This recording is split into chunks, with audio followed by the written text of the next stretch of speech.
everybody, and welcome back to Rhys, Scanlon, A Story a Day. And today I'm going to be reading you Moany McMoan-The School Tour, and welcome to day 216 of Rhys's Stories. And today, like I said, I'm going to be reading you Moany McMoan-The School Tour, written and illustrated by Flannery. And today I'm going to be reading you Chapter 12 and Chapter 13. I spent an hour looking at the maze challenge on the computer. It looks so cool. There are different rooms that you get to go into, and in each room there are different types of challenges. If you complete the challenge, you get a reward.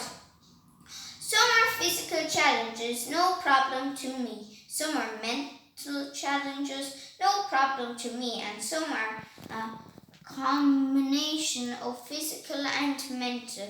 Big problem for Pete. It looks like great fun, and the best part is that afterwards there is a race, but it's not a normal race. You get to run through a river and collect flags as you are running. I can already hear Wingy whinging about getting wet and cold.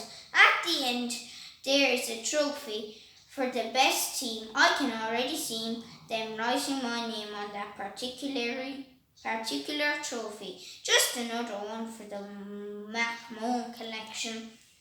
Millie was looking at the computer with me. Puddles and muck everywhere, she said. Millie just loved jumping in puddles. Can I go too? She asked. I could bring Puddles along. He would just love to spend a whole day there, said Millie. I bet he would, I replied. Only problem is who is going to wash and dry him afterwards. I didn't think of that part, said Millie on second thought. I think we will forget that idea, she said.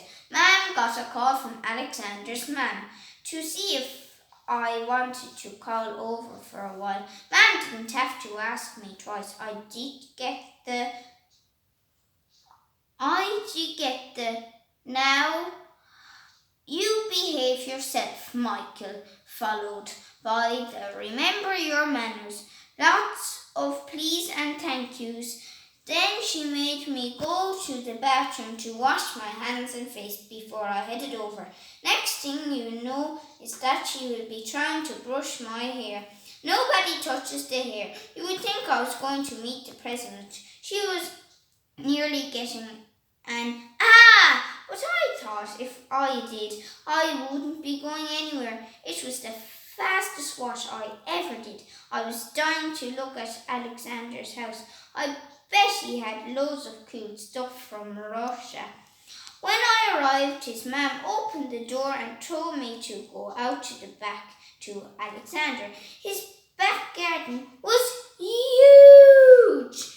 It was half the size of our football pitch. He even had his own set of goalposts.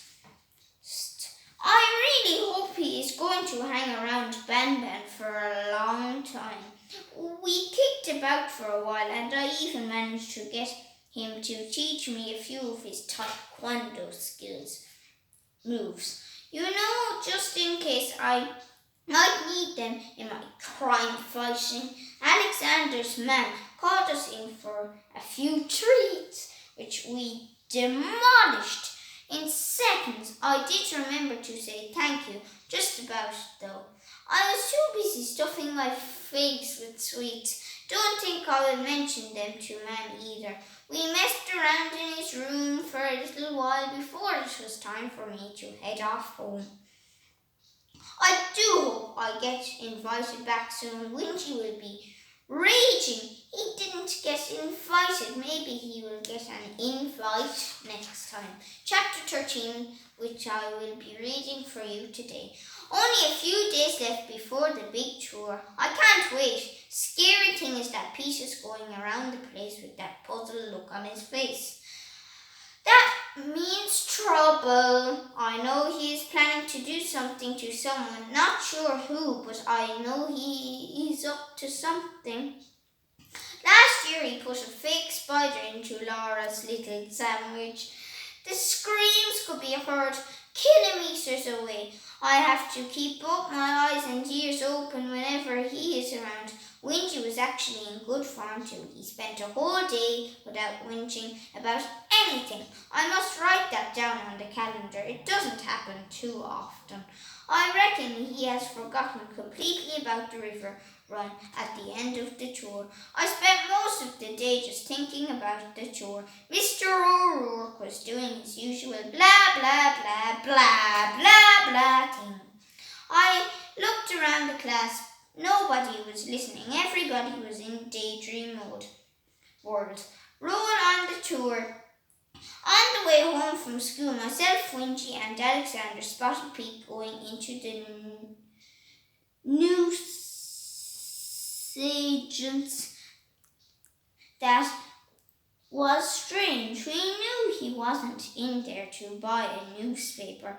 We all ran over to the shop and hid ourselves beside the wall like they do in the spy films. Alexander took a quick peek into the shop. He saw Pete buying 2 little packets, but they didn't look like sweets. Interesting, very interesting. I think a little more investigation is required, don't you? I wouldn't trust Pete. Robert, as far as I could throw him, and at the moment I could hardly lift him. The investigation continues. The end. I hope you enjoyed the lovely 2 chapters called Chapter 12 and Chapter 13. And tomorrow I'm going to be reading you Chapter 14, Chapter 15, and maybe even Chapter 16. So enjoy the rest of your day, and I guess I will see you all tomorrow for day 261 of Rhys's stories. So goodbye everybody.